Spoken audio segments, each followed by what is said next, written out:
incredible dialogue from Perikei, page Memvav, and the Yetzer is trying to convince us every which way, on every different level that we're at, to move away from spiritual perfection, moving away from spiritual focus.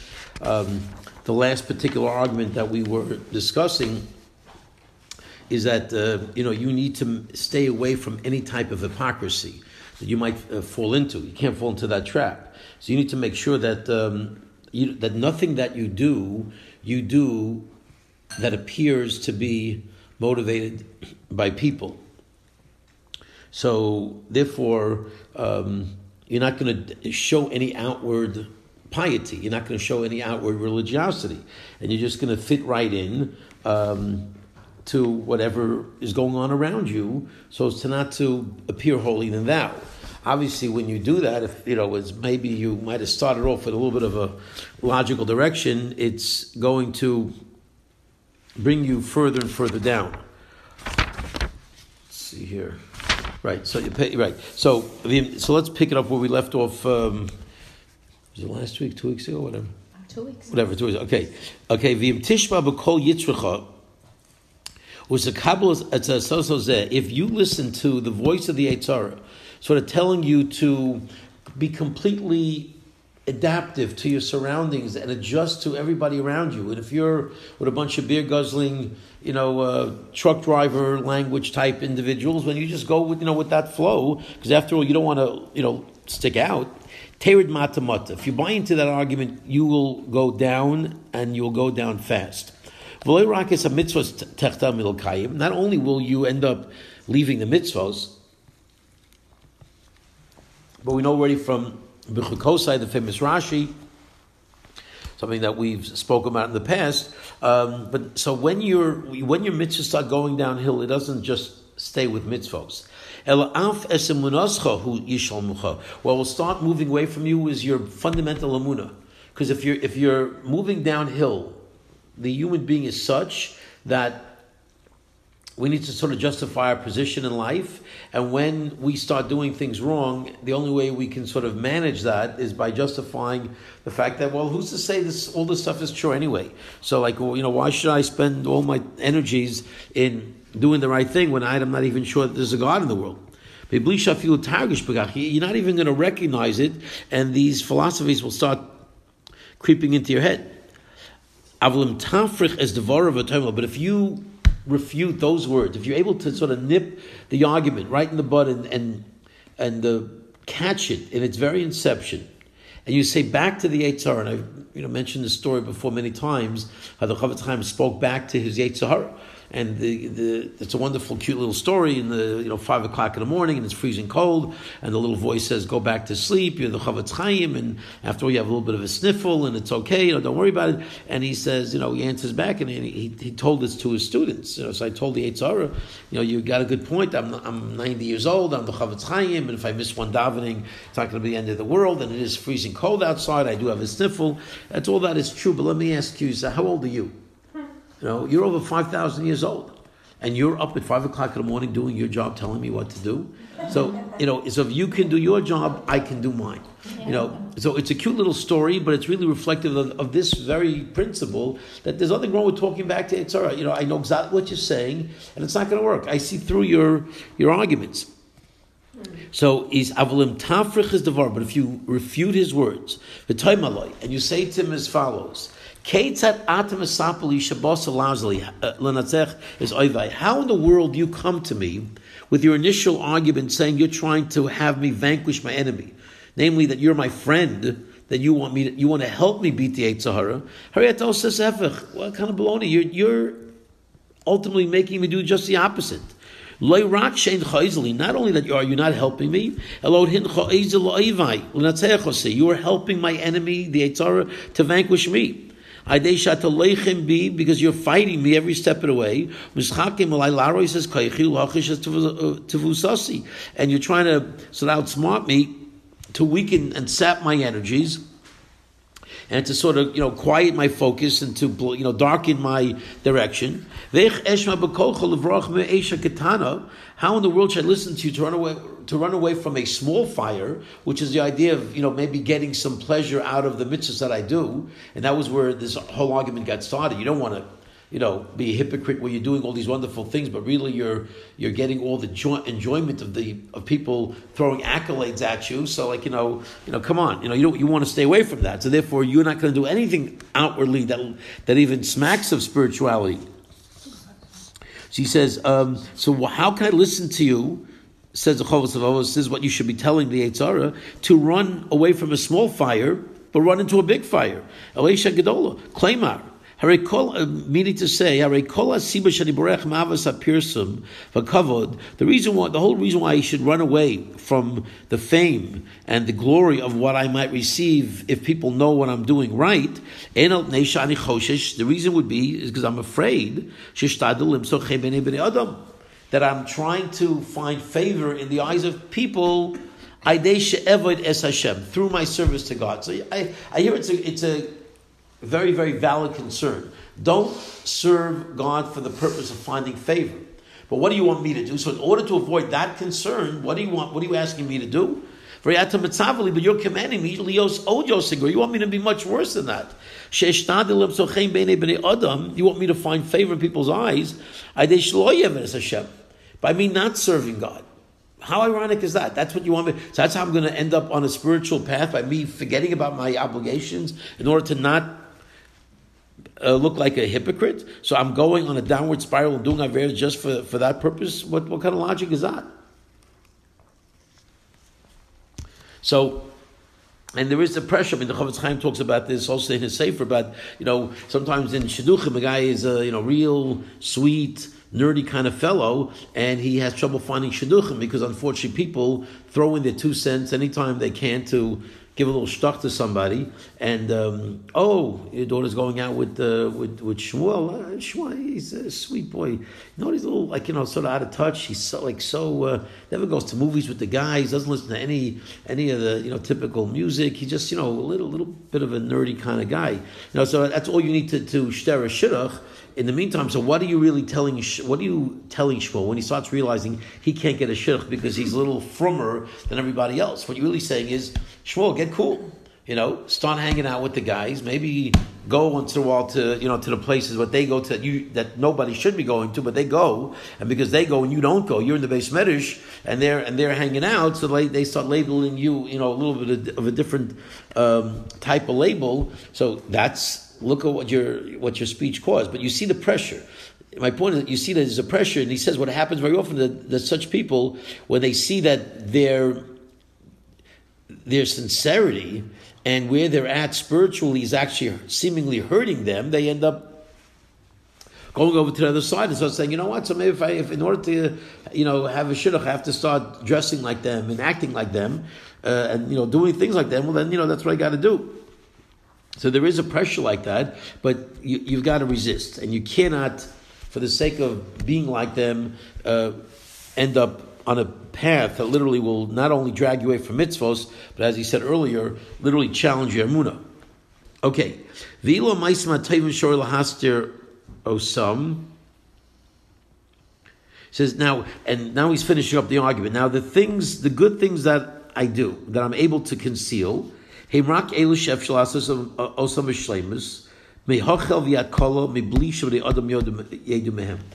only types of actions that we're allowed to conceal from people in doing the mitzvahs that we do are only those actions that if we conceal them, it'll be just as good from beginning to end.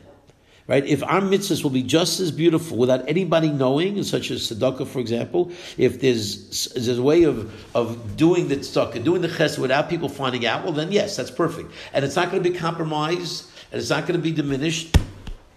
Well then, you're fine. Then that's exactly the kind of mitzvahs that you should try to do privately.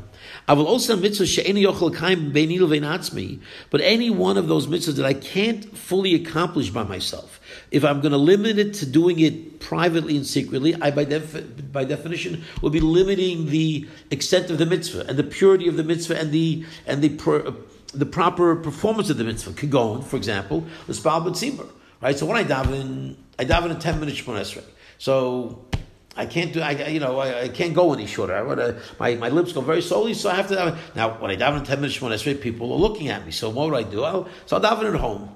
So I won't go to minyan. Okay. Now, so that's the logic. So I'm going to end up.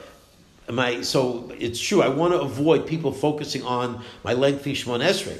But in the meantime, if I'm going to end up doing it at home, that's going to be worse. So that's one example of a mitzvah which cannot be done in its purity, in its best form, privately.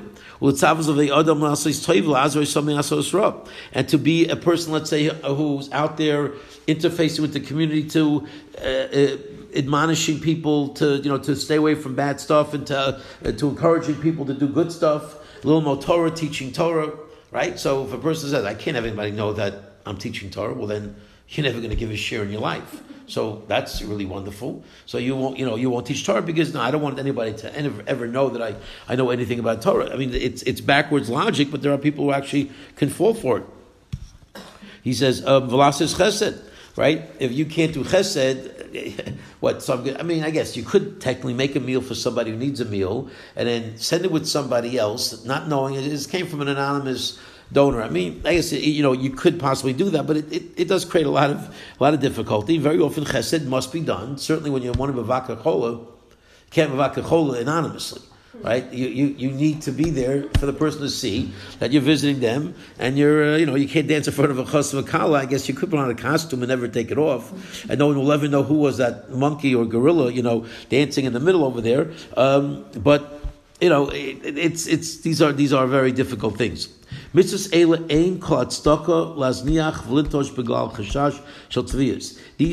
mitzvahs that should in any way be limited or be pushed aside for the concern of some kind of hypocritical, feeling or sort of, self-aggrandizement in the mitzvah, in the performance. But rather, all you have to do is to simply focus on why are you doing it. Reinforce the motivation, the pure motivation. I'm doing it l'shem shemayim. I'm doing it because God wants me to do it. If I happen to get a little praise, okay, so they'll honor me. They'll give me a yashir koach. They'll tell me I did a nice job. But you're not focused for that reason. It's not why you're doing it. It will not diminish, and this is what you have to answer to the Yetzer. You're trying to tell me that everything that I do is tainted because people are aware. So first of all, not everything that I do is tainted. And it's not tainted because if you're focused and you overcome those temptations and those thoughts and you focus on what you should be focusing on, that this is a mitzvah which I want to do in purity l'shem shemayim, because since I'm not focusing on the glory and the kavod as I do it, I'm focused on doing it right, then HaKadosh Baruch Hu will protect you and it'll be considered being done l'shem shemayim and there'll be no issues. Ukfar Nemar, and it already has said, Shata osa ma'aseh tov shebnei adam yodam mimenu. It's a very good, it's a wonderful litmus test that the Chovos HaLeVovos is now giving us. He says, it's already been stated that when you do a good act that people know about, and you want to sort of check, why am I really doing this? Am I doing this because I want to do the right thing? Or am I doing it because I just want everyone to talk about the fact that I make the best chocolate cake in California? And you just love delivering chocolate cakes to people's houses because you just love the accolades that I've never in the million years have I ever tasted chocolate cake like yours. So if you're not sure like what really is driving you and you want to sort of give yourself a nice litmus test, is it purely for the sake of heaven? Or is it some kind of a yearning for honor or desire for feedback that gives a person, a lot of glory? Two tests. Okay, it's finals time. Everyone's studying for finals. So these are two final questions that you can ask yourself to give you the ultimate determination. Are you in it for the right reasons or the wrong reasons? Question number one.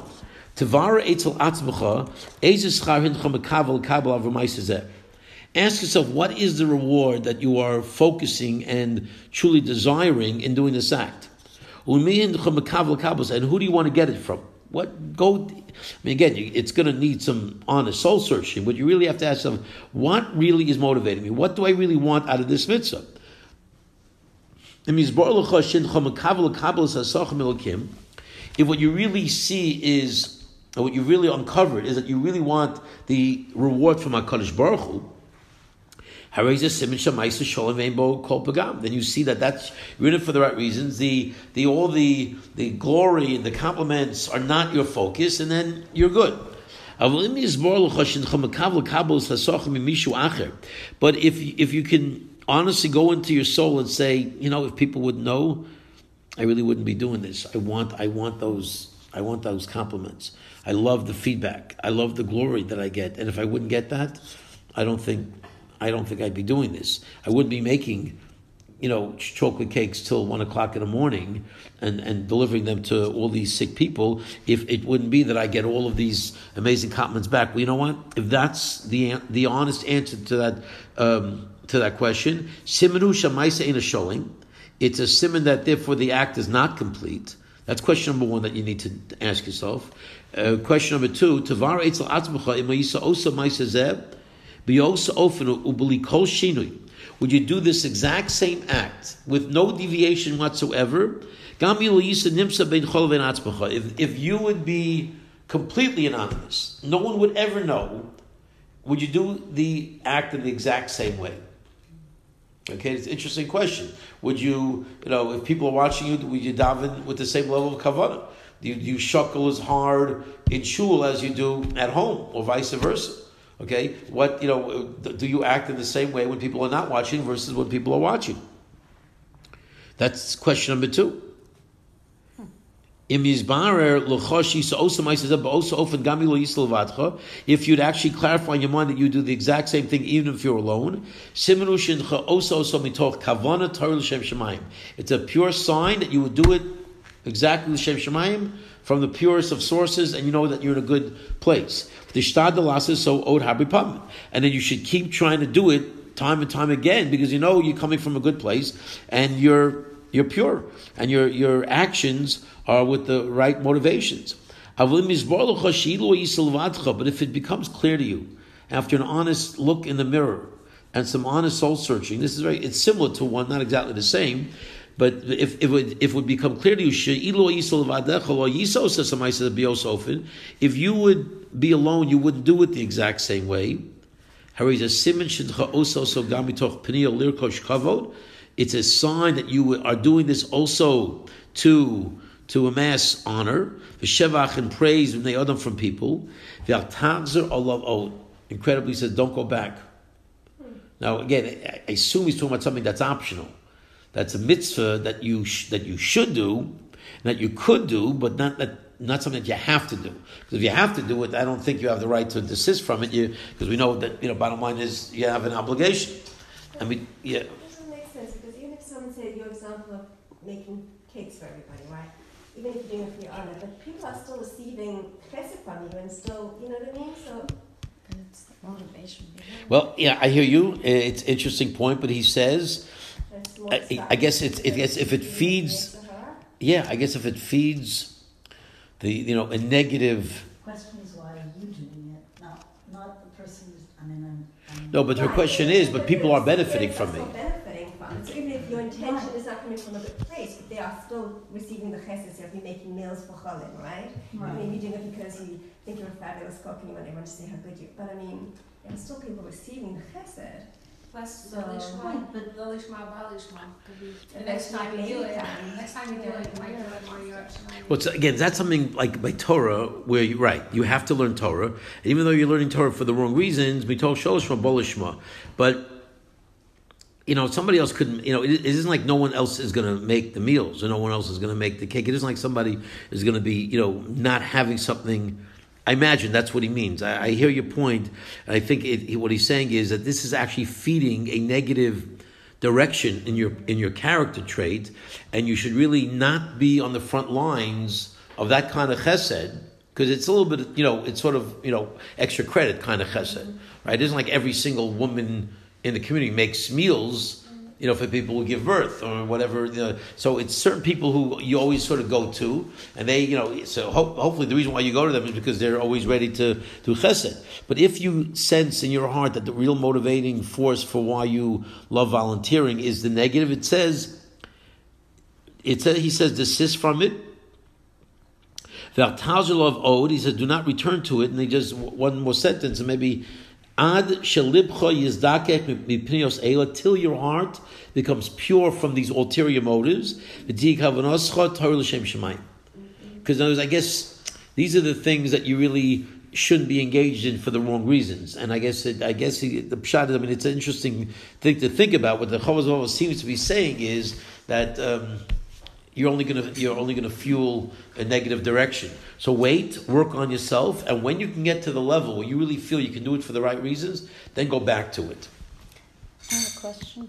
Do you think it's maybe because it could lead to something else? In other words, like the motivation behind it is for, like you said, the kavod. But in other words, okay, I'm doing this and I'm getting this great kavod. Maybe I should go do something even more. And this way I'll get even more covered. Could be. It's right. It's the same idea that basically you're fueling a negative character trait that might lead to other things. In fact, it's a famous Gemara that the Rambam brings this in talking about why we have so many mitzvos. He says a very interesting thing. Famous Rambam who asks why we say very often before a person wants to say Kaddish, they quote the famous statement, Rotza Kodesh Baruch Hu L'Zakos Yisrael, L'fikach Chibel Torah Mitzvos. So Kodesh Baruch Hu wanted to merit, to be very meritorious and give tremendous opportunities for Klal Yisrael. Therefore, he gave them so many mitzvos. So the Rambam says the pshat of what that means is not that the more mitzvos we have, the more chance for reward that we have. He says the more mitzvos that we have, the more of a chance we have to actually get one right. Yeah, that's what he says because the goal. Well, yes and no. Because he says the goal of our performance of mitzvos is purity.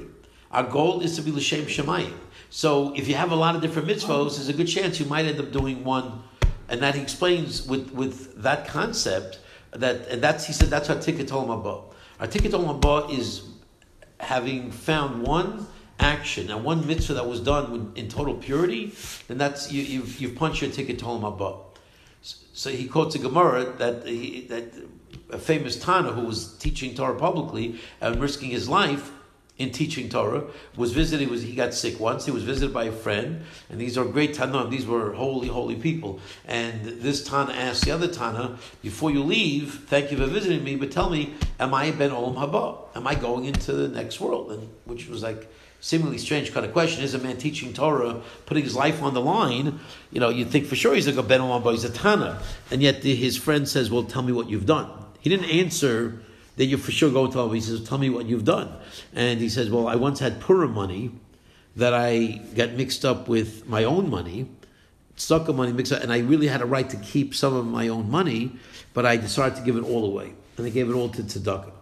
And he says, "If this is what you did, then you're going to olam haba." And the Rambam uses this as an example. It was private. No one knew. I could have kept some of it for myself and been totally justified, but I did a completely pure act, anonymously, totally private, and that is the really the goal of our lives. So I guess if we're trying to move in that direction, we shouldn't be doing a lot of things that give us the exact opposite, motivation. Okay. Well, you were going to have something else? I was thinking about asking if that's the concept and trying to hook on to like one mitzvah that you're not doing is great and then just steering yourself to always doing that particular mitzvah, really good, l'shem shemayim. Like working on one thing as opposed to 5 things and not getting any of it? Certainly anything we're doing not so great, we should definitely try to improve. But, it might be for this point, maybe something that we actually do pretty well, but just try to really, sort of perfect it and to really get it down to a very, very, holy high level. Probably we should, probably do both, because you certainly want to eradicate the negative. You want to build on the positive as well. Okay, so he says, if you're able to refute the Yetzer with this argument and hit him right between the eyes with this powerful concept that he just was saying, that what are you trying to sell me? Yishover HaYetzer. The Yetzer will be broken. He will no longer try to seduce you into this notion of not serving God when people are around, because it's a nice thing to do things privately, but bottom line is many things we can't avoid, and therefore yes, do them when people are around. Tachas masve, under the guile and the cover and the mask, shels rachlikus matzvius, where the argument is going to be, let's stay away from hypocrisy, let's stay away from impurity, but in the meantime it's a false argument just intended to drag us down. So if we're able to hit back hard against this point, then it will serve us well. Okay, so now we're left with the next one. He's not finished. We got a few more to go. I was just going to say, he's not going to just give up that easily. He's gone through 4 different scenarios with many different angles. It's incredible all the different ways that the Yetzer will get in. I mean, the Chovos HaLeVovos is so incredibly just astute and analytical of every single nuance of what could be used to get a person moving in the wrong direction. But even to be on the level to ask yourself these questions honestly, that is a level in and of itself. No question, absolutely, and that's that's why learning the Sefer is such a wonderful thing. Okay, so now we're at the next one. We're in the fifth kind of scenario. If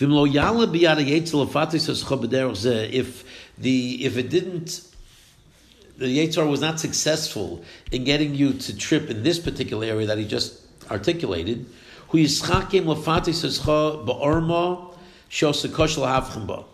then he tries to find a way to get you in a way that's a little more secretive, a little more difficult to discern, a little more sort of underhanded or in subterfuge, that if you're not very, very sharp, you're not going to be astute to it. So you got to really know what the Yetzer is telling you. Vihi, and that which is Shifata oschol lavras Hashem kedei lekabel schar ulinotzel mi'onish b'olam hazeh u'b'olam haba. He will get you completely focused to serving God for the sake of getting reward, and to spare you from the punishment in this world and the next world. Okay, which again is not necessarily the worst thing in the world, but if that's your whole focus, that you're doing everything in order to either get reward or to avoid the fires of Gehenna, which is what many kids who went through, the classical yeshiva day school system, the teachers back in the good old days, back in the 40s, 50s, and 60s, would say, if you do an Avera, even today I still hear schools saying, if you watch television, your eyes are going to burn, oh yeah, still try that in recent times. And the whole notion of the fires of Gehenna. Now again, it's not inappropriate for adults to think about the fact that even though one can argue Gehenna doesn't have fire, but it does have a sense of punishment that I guess based on the understanding of what we see as punishment, fires are real and fires are something that we can relate to. But if that becomes your whole essence, reward and lack of punishment, and that's all that guides you and drives you, you're going to be in a lot of trouble. Okay, and he will tell you as follows: Hello, you are one of the truly righteous people in this planet. Okay, and you are one of God's chosen elite few. And certainly somebody as righteous as you is definitely befitting for that person to receive reward both in this world and in the next world. If that's the case,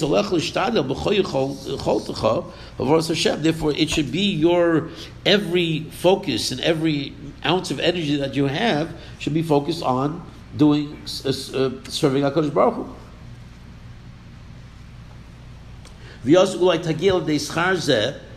And then perhaps you will reach through this reward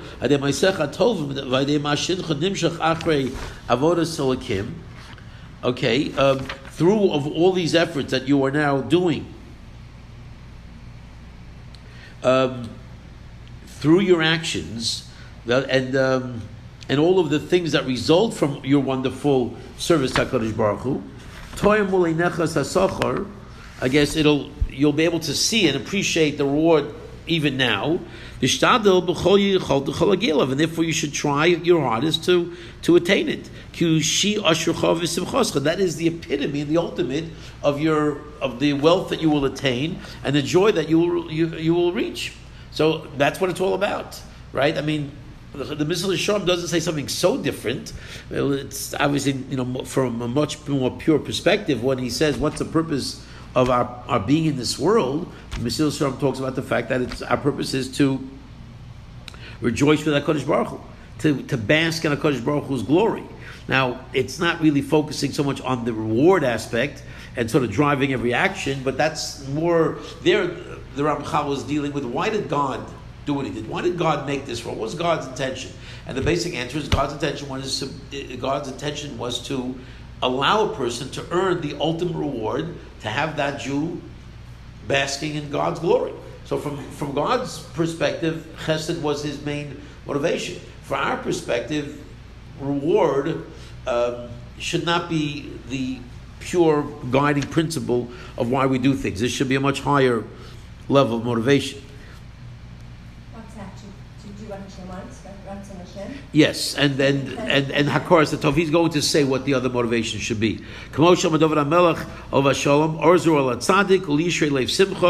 That there's a light that's planted for the tzaddik, and for the straight of heart there'll be joy. So, he even uses psukim to sort of justify the fact that, you see, joy is a big deal, is a justifiable goal. So what's wrong if you want to be happy?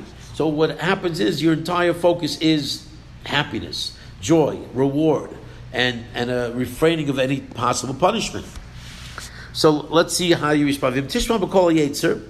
Now, if you listen to this voice, if you allow yourself to be duped into this it seems like a pretty legit argument. It doesn't sound so treif when you think about, what's he really saying? Saying, serve HaKadosh Baruch Hu, you want to get rewarded in the next world. V'tismach al davar, if you rely on these words purely, hu yapul oscha aydei pitu zel le'echad misugi avodas ha'alilim ha'mechuna hashita hanister. He says a very interesting concept. He says you will start to fall into a seductive philosophy, which is one of the forms of idol worship, amazingly enough, that's sort of nicknamed Hashita Fanister, the hidden partner, the secret behind the scenes other deity, right? There's monotheism, and then the minute you move into, what's it called when you have more than one? Polytheism, right? Polytheism, right? So that's really what it really is. That there's more than one deity that you're worshiping. Yeah. Right. V'sug, yes. Let's keep reading. V'sug zehu, and this concept is as follows: Shata'oses atzmcho le'elil. Shata'ovedlo. You are making yourself into a god. You are worshiping yourself because you're doing everything for you, everything for yourself, everything for that person in the mirror, and every focus of your being is in that direction. Because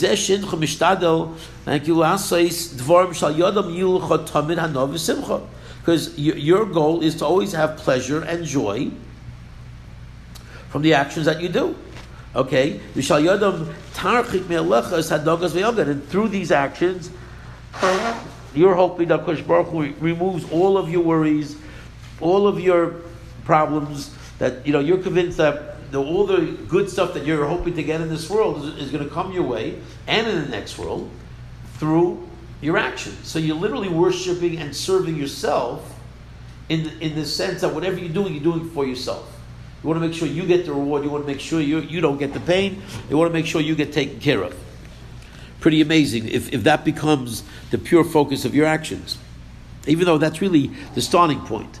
Because the Rambam, the Musa Sfarim do say that the initial, that's why we put candies by the letters of the olive bays, and we have all of these sweet motivational tools for the little kids, because you want their initial entryway into mitzvah to be sweet, and you want it to be proper and good. So all that is fine, but you got to mature out of that, and you have to get to a level where it goes beyond the self-indulgence, sort of, even though it's spiritual self-indulgence, we're not talking about prohibited passions here. We're talking about doing the right thing, but it's all for numero uno. It's all for me, and that's what makes it pretty dangerous. He says, and it can be proven, you can prove where you are in this way.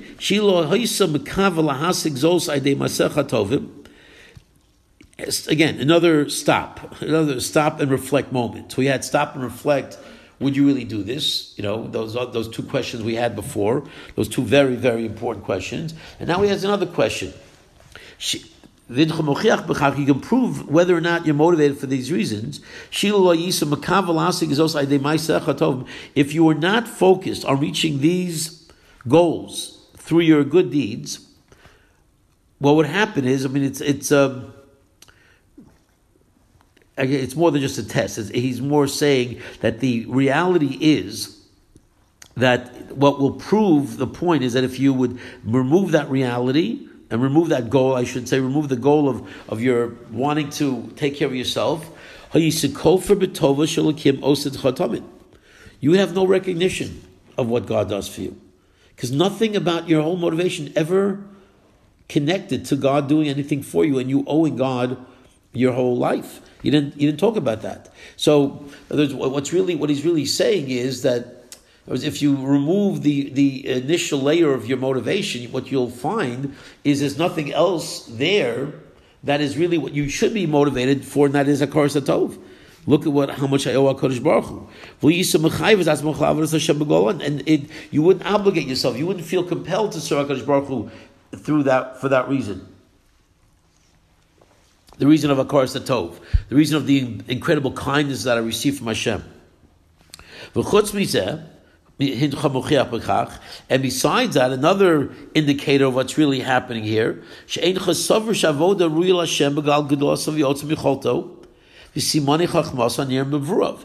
again, are you mentioning at all in your thought process the reason to serve HaKadosh Baruch Hu? Because it's fitting for Hashem, because of His greatness, because of his all-encompassing power and the signs of his wisdom that are clearly evident by his creations. What about just the pure recognition of who HaKadosh Baruch Hu is? Like the Rambam says, Avos Hashem. There are a number of ways of reaching Avos Hashem. Rambam talks about it in different places, but one of them is just simply by going out, and that's what helps to go to Bryce and Zion and Yosemite, just to reflect on the Pacific Ocean, on the absolute greatness of HaKadosh Baruch Hu's world.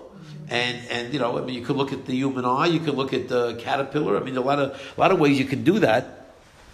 But the point is, when you appreciate the greatness of HaKadosh Baruch Hu, that becomes a great motivator. How do I not do what He wants me to do? How do I not serve Him? Look at who He is. Look at what He is. He says, and it's about this type of category of this sort of polytheistic kind of subordination of the real reasons, and you sort of move. You have this other silent partner in what's guiding you, which is namely you. Amar Rabbi Zal. That's why the famous Mishnah in Pirkei Avos says, Mishnah that actually got two great people into a lot of trouble when they misunderstood this Mishnah and they interpreted in the wrong way. They actually went off the derech and they started a new religion, and the Tzdukim started from this Mishnah because they didn't really understand what was being taught. But the Mishnah says, Rabbi Zal, Al tiu kavodim hamishamshim esarav al pras. Do not be like those servants who serve God with the intention of getting reward. Don't be like that, because again, that's overly simplistic and will guide you in a direction where you become completely self-absorbed about what you want and what your goals are. But what should you do? Be like those servants who serve their master without the focus of getting reward. So that you'll get reward is a fact. But you shouldn't be focused on that. You shouldn't think about that. Unfortunately, when Tzadok and Baisus heard this Mishnah, they thought the message of the Mishnah was you should serve God with the intention of not getting reward, as opposed to don't serve God with the intention of getting reward. Because don't let that be the motivation. You know you'll have it, but it should be a motivation. But when they heard you should serve God with the intention of not getting a reward, which means the basic message is there is no reward. Okay, that you should understand it and accept the fact that there's no reward, but do it anyway. And then they sat and said, "There's no reward. All this and nothing at the end of there's no gold at the end of the tunnel. Like what is that about?" So they decided to move off and said that I don't want any really. I mean, they didn't leave it totally, but they came up with these ideas of only Torah Shabbat Peh, or only Torah Shabbat Ksav, not Torah Shabbat Peh, and they got very, very sidetracked in some horrible waters. But you see again, there is that. Again, you need this initial layer because again, you have to start with the fundamentals of there is reward and punishment, but it can't stop there. We have to, advance from that point. And that's really what he does, throughout the Sefer Mitzvah Sharm, bringing person to higher and higher levels of recognition of how we should be serving HaKadosh Baruch Hu. So this is another more subtle attack of the Yetzer that we need to recognize, we need to attack, and we need to be victorious. And B'ez Hashem, next week we'll get to Dugma Vav, which is the next argument. Okay, Shkaya.